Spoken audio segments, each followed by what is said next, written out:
I'm John Batchelor. This is the John Batchelor Show. Facebook.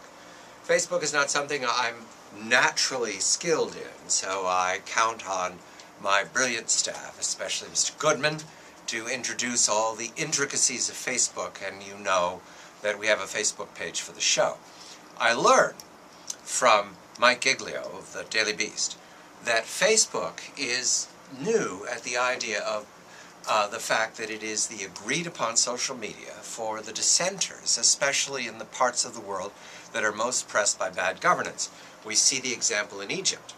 Wael Ghonim, a Google executive, used a Facebook page since last summer to rally the people who did show up in Tahrir Square early in January, and that led to the departure of the longtime dictator Mubarak. The detail here is that Facebook does not permit people to create a Facebook page with false information or phony information. You must provide transparency. You must be a real person.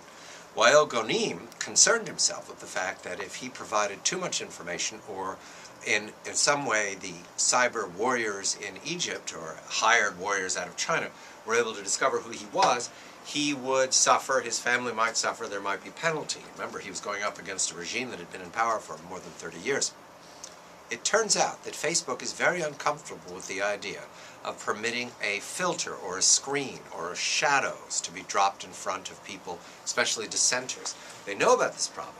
It's been in conversation with Facebook for some time, but they haven't come up with a satisfactory answer to those who want to use this very famous format, Facebook page, to rally opposition and yet enjoy some security, some personal security.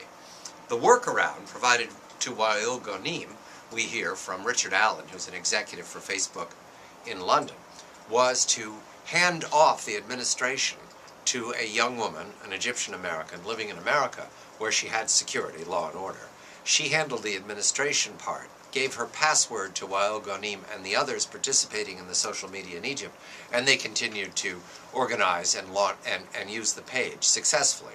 That's not a final fix. Also, Mike Giglio tells me that Facebook has not responded adequately to those who say, come on guys, this is the 21st century. You must provide security.